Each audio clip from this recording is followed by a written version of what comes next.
मैं हूँ आरजे खुशी और आप सुन रहे हो श्रेया और कबीर की कहानी। अगले दिन सुबह श्रेया ने एक अनजान जगह में आंखें खोली। उसको ये याद करने में थोड़ा वक्त लगा कि अब उसकी शादी हो चुकी है, लेकिन उसका पति कहीं दिखाई नहीं दिया। वो बेड से नीचे उतरी। सोफे से सब कुछ वापस अपनी जगह जा चुका था, लेकिन जो इंसान उस सोफे पे कल रात सोया था वो कहीं नजर नहीं आया। श्रेया अपने कमरे से निकलकर डाइनिंग रूम में चली गई। साइड में नौकरानी ने झुककर उसको इज्जत देते हुए कहा, आइए मैडम, मैं आपको डाइनिंग रूम में ले चलती हूँ। जैसे ही श्रेया वहां पहुंची, उसने कबीर के शरीर को सूरज की किरणों में चमकते हुए देखा। वो हल्के कदमों से चल रही थी। कबीर का चेहरा हमेशा की तरह इमोशनलेस। उसके चेहरे के एक्सप्रेशन से ही कमरे का तापमान कुछ डिग्री गिर गया था।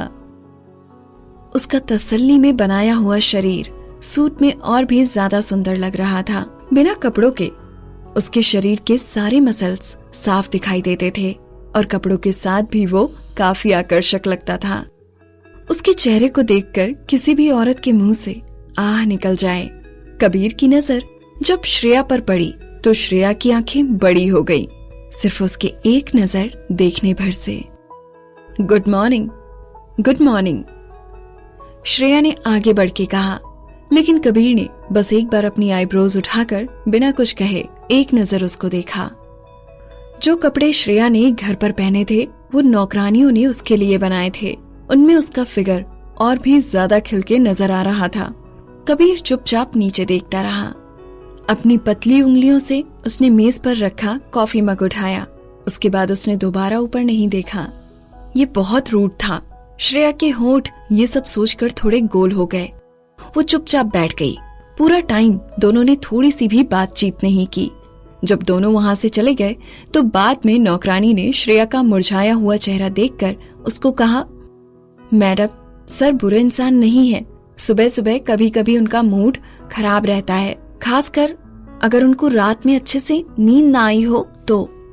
श्रेया ने पूछा, मतलब कल रात ये अच्छे से सोए नहीं? नौकरानी ने जवाब दिया, जी, कल बीच रात में सर उठे और स्टडी रूम में सोने चले गए, इसीलिए वो अच्छे से सो नहीं पाए। श्रेया का मुंह हैरानी से हल्का सा खुला रह गया।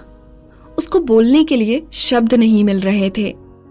इसके बारे में सोचने के बाद उसे रियलाइज्ड हुआ कि कबीर ने ये शादी मजबूरी में की थी।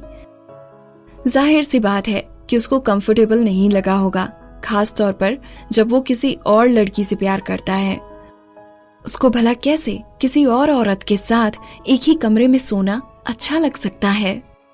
श्रेया ने मन ही मन सोचा, बेचारा कबीर, उसके पास वो सब कुछ है जिसके लिए लोग तरसते हैं, लेकिन उसे एक ऐसी अजीब सी बीमारी के साथ जीना पड़ रहा है। उस बेचारे को अपने प्यार को खोना पड़ा सिर्फ इसलिए क्योंकि श्रेया ने अपनी नासमझी में जो ड्रग्स किसी और को देने थे उसे दे दिए। उसको एकदम से बहुत बुरा लगने लगा कि उसकी वजह से दो प्यार करने वालों को अलग होना पड़ा। श्रेया कंपनी जाने की तैयारी करने लगी। बाहर जाते हुए रास्ते में उसने कुछ लोगों को शोर करते हुए चलते देखा। जब उसने ध्यान से देखा तो उसको दिखा कि उन लोगों में से सबसे आगे कबीर चल रहा था। उसका लंबा और लीन फिगर देखकर श्रेया को ऐसा लगा जैसे मुर्गियों के बीच में बगुला खड़ा हो। जब वो चल रहा था, उसकी मुलायम पैंट उसकी कमर से लेके उसकी लंबी टांगों पर बहुत जच रही थी। वो बहुत क्लासी लग रहा था, वो बहुत रौबदार लग रहा था और उसकी कड़क फिगर में बेरुखी झलक रही थी। एक अथॉरिटी का ऑरा बड़ी आसानी से महसूस किया जा सकता था। वो बड़े आराम से दरवाजों से निकला जैसे कि वो जाने को तैयार हो। श्रेया जल्दी से उसके पीछे गई। मेरे लिए रुको, रुको मेरे लिए, मेरे लिए रुको, रुको मेरे लिए। कबीर का कठोर एक्सप्रेशन श्रेया की आवाज को सुनकर बदल गया। उसकी भौहें इकट्ठा हो गईं। उसने मुड़कर देखा तो श्रेया ने एक बहुत ही सुंदर सी ड्रेस पहनी थी जिससे उसकी कमर उभर कर दिख रही थी। वो पागलों की तरह तेजी से उसकी तरफ दौड़ी चली आ रही थी। कबीर का माथा ठनका। उसके लहराते हुए काले बाल उसके गोरे चेहरे को और भी ज्यादा निखार रहे थे। वो एकदम सफेद बर्फ जैसी लग रही थी। कबीर ने लंबी सांस भरी और उससे अपनी नजरें फेर दोबारा चलने लगा। मुझे अपने साथ ले जाओ कबीर, मुझे कंपनी जाना है।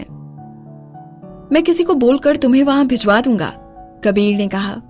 श्रेया ने जल्दी से कहा, ओ तुम मुझे बस स्टैंड तक छोड़ सकते हो, मुझे एक गाड़ी देने की जरूरत नहीं, बिना मतलब पैसे बर्बाद होंगे। कबीर गुस्से में बोला, कपूर खानदान इतना भी गरीब नहीं है कि उनके घर की बहू को बसों के धक्के खा के पैसे बचाने की जरूरत पड़े।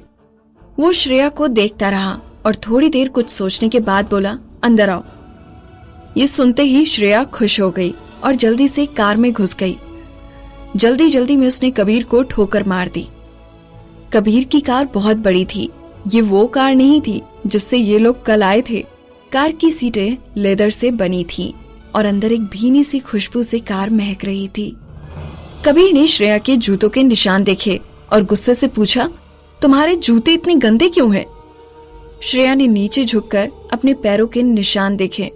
शर्म से वो हंसने लगी और बोली, मेरे पास जूते नहीं हैं। कबीर के फेस के हाव भाव ना बदलते हुए देखकर उसने कहा, तुम्हें इतना बुरा किस बात का लग रहा है? मैंने ये कोई जानबूझकर थोड़े ही करा है, मेरे पास बस एक ही जूतों की जोड़ी है। कबीर ने श्रेया की तरफ देखा। उसने उसके कपड़ों को ध्यान से देखा। उसके कपड़े गंदे थे। उसने पिछले दिन वाले ही कपड़े पहने थे और वो ढंग से तैयार भी नहीं हुई थी। उसने कहा, पहले मैं तुम्हें कुछ कपड़े खरीदने के लिए ले चलता हूँ। ये सुनकर श्रेया ने कहा, मेरे कपड़े ठीक हैं। वो दरअसल मैं और कपड़े साथ नहीं लाई। जब भी मौका मिलेगा वापस जाने का, मैं अपने कपड़े और बाकी चीजें ले आऊंगी। लेकिन कबीर पहले ही ड्राइवर को निर्देश दे चुका था, एक ऐसी जगह ले चलो जहां से हम मैडम के लिए कपड़े ले सकें। ड्राइवर ने सुनते ही यू टर्न ले लिया। श्रेया को शर्मिंदगी महसूस हुई। सच में इसकी कोई जरूरत नहीं है, तुम्हें बिना मतलब तकलीफ होगी। कबीर ने दोबारा श्रेया के कपड़ों की तरफ देखा। वो नहीं जानता था कि उसने ये ड्रेस कहाँ से ली थी, लेकिन उसे देख के साफ पता चल रहा था कि वो ड्रेस बहुत बार धुल चुकी है और पुरानी हो गई है। वो शायद ये ड्रेस बहुत बार पहन चुकी है। तुम्हारे कपड़े बहुत गंदे हैं श्रेया, मुझे इनको देखने भर से दिक्कत हो रही है। अच्छा, क्योंकि उसे दिक्कत हो रही है तो वो जो चाहे वो खरीद सकता है।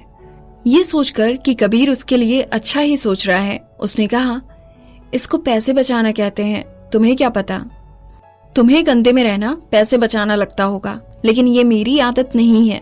उसकी आंखें हमेशा की तरह रूखी थी। श्रेया ने कहा, जरूर, अमीर होना बहुत अच्छी बात है, तुम तो हर रोज अपने कपड़े बदल सकते हो।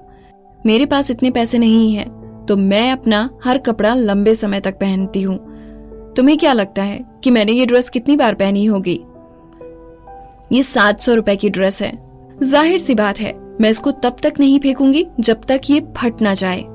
कबीर ने श्रेया की तरफ देखा और कहा, सिंघानिया परिवार इतना गरीब तो नहीं होना चाहिए। श्रेया कबीर को देखते हुए मुस्कुराई और बोली, तो तुमने बहुत अच्छे से छानबीन की है मेरे बारे में। जाहिर सी बात है, तुम्हें क्या लगा कि मैं यूं ही बिना छानबीन करे किसी से भी शादी कर लूंगा? श्रेया ने अपनी ड्रेस की बाजुओं को ठीक किया। लेकिन तुम्हें ये पता नहीं चला कि मैं सिंघानिया खानदान की नाजायज बेटी हूँ? मेरे बाप ने कभी मुझे सिंघानिया खानदान का हिस्सा नहीं समझा। जब मैं बच्ची थी तो मैं नैनी के साथ रहती थी। जब उन्होंने देखा कि मैं बड़ी हो गई हूँ और मेरी कोई वैल्यू मिल सकती है, तो उन्होंने मुझे रहने के लिए अलग कमरा दे दिया। जब मैं छोटी थी तो मुझे हमेशा मेरी बहनों के पुराने कपड़े ही पहनने को दिए जाते थे, चाहे वो कपड़े कितनी ही बार पहने जा चुके हों, चाहे फट ही क्यों न गए हों, वो फिर भी अच्छे थे।